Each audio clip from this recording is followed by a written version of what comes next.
Good evening, beautiful people. Welcome to Booze News, coming to you live from Expo 2020 Dubai.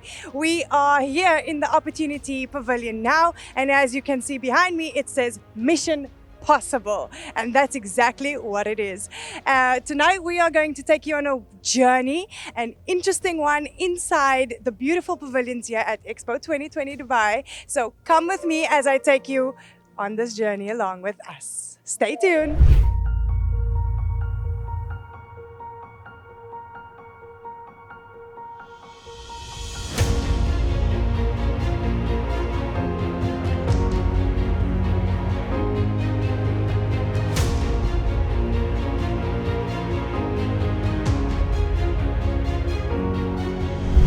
Ladies and gentlemen, we are now outside the Belarus Pavilion, and as you can see behind me, it's 15 meters tall and it is pretty epic. The Belarus Pavilion is located in the Opportunity District here at Expo 2020.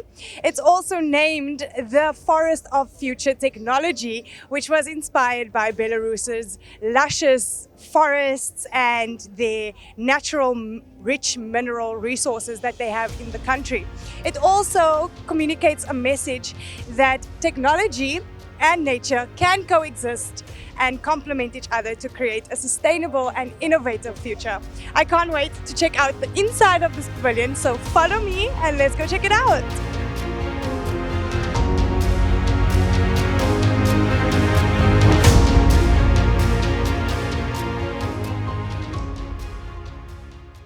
Okay, so I am here with Alina right now. She's going to show us more about this beautiful pavilion. But before we get started, she just wants to teach us how to say welcome to Belarus in her language. So, Yes. stage is yours. Okay. Добро пожаловать в Беларусь. That's quite a long one. So Okay. you can start like, okay, привет. Привет. Привет. Мы из Беларуси. Okay. You can repeat that? Привет, мы из Беларуси. Okay. Добро пожаловать в Беларусь. Welcome. Let's go. Okay.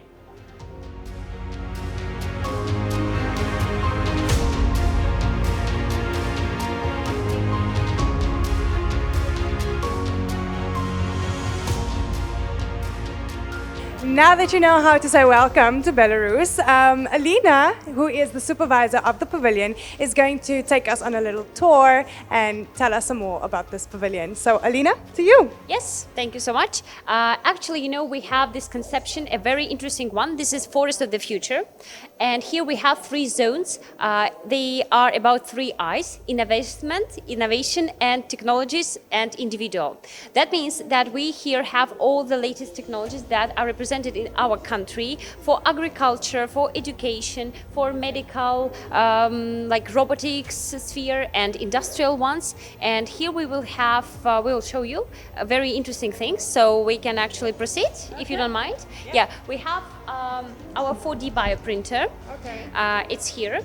That's a very interesting, like the new word in robotics medicine.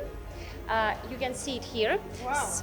Yeah, that's quite exciting here. So actually what we can do with the use of this one, doctors can use the stem cells, and they can produce the brain tissue and to use it for the brain operations. For example, if a person has his brain injured, he can use the services of such bioprinting medicine, and they will print the new tissue for him, and it will actually save person's life. So I think it's really exciting, this innovation that we have here.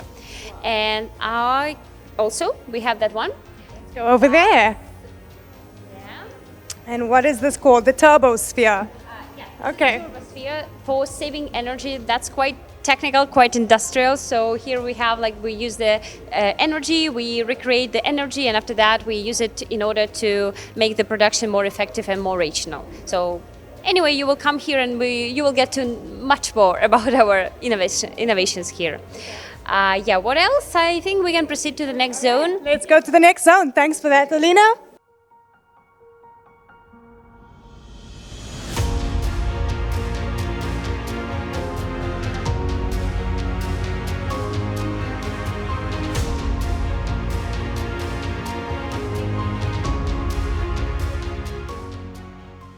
we're now in the wow zone. As you can see, it really is something wow. And Alina is going to give us a little bit more information about where we are standing and what the significance is behind this tree. Yeah. So, as you know, the conception of our pavilion is the forest of future technologies. That's why we actually have the tree. It was manufactured by Christina, that's Belarusian artist. It took her 3 years to make it by her own hands, and that's really exciting. And it's actually called the tree of knowledge. So, in order to produce technologies, you have to have knowledge, right? And the knowledge grow on that tree. That's the idea. So yeah, and downstairs we actually have like maybe we can say like what is grown on that tree, the technologies themselves.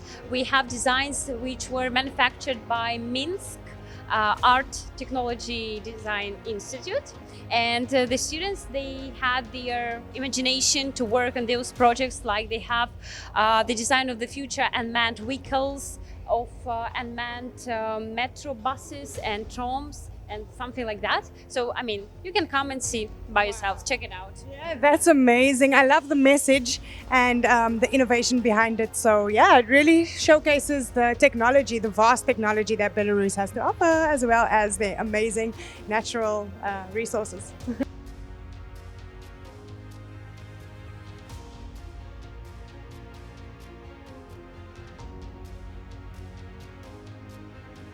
Last but not least, we have to touch on the beautiful art that Belarus, of course, has to offer.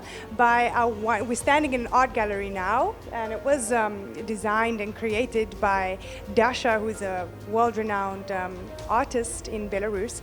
Alina, would you like to tell us more about this? Yeah, actually, you are right. It was produced like all the paintings. They are not the paintings, they're like photos taken of the paintings. That's quite an interesting technology. So Dasha, you can say, it's her art project. She's a quite well-known artist in Belarus, and she took these pictures representing the modern image of a woman, modern image of art in our country, and it really represents the design. We have some traditional pictures of traditional dresses here, and it's really nice and beautiful face, and with a national design. Why not? Like, it's a very interesting thing to showcase here on this exhibition. Yeah, and here we have our heritage zone. That's even more interesting. As it was mentioned in our introduction that we have in the beginning of our pavilion, Belarus was the first country to start book printing, and we have a very interesting object. That's our Muslim guests. Yeah, let's go check that out. Yeah, actually, our Muslim guests, they are very much excited about this book because there was a history of Muslim society living in Belarus. They were invited in our country like many, many years back, and they left behind the book in Arabic language, which was like the Bible in Arabic language. So it was quite an interesting object, like, you know, mixture of cultures, and I think that's a very interesting thing to come and check in our pavilion. So I will not share all the secrets, otherwise people will not come. But we want more guests, yeah. Yeah, actually I can mention that, like, we are expecting our luckiest 100,000th visitor who will be coming next days, and maybe it will be you. So please welcome to our pavilion. Okay, thank you so much, guys. And that's a wrap on the Belarus Pavilion. Alina, thank you so much for having us and for giving us such amazing insight into the pavilion. Really appreciate it. So, guys, that is Belarus for you. As you can see, it has such amazing forestry, technology, AI, like advanced developments. So definitely, if you want to educate yourself more on Belarus, come and check out this awesome pavilion at Expo 2020.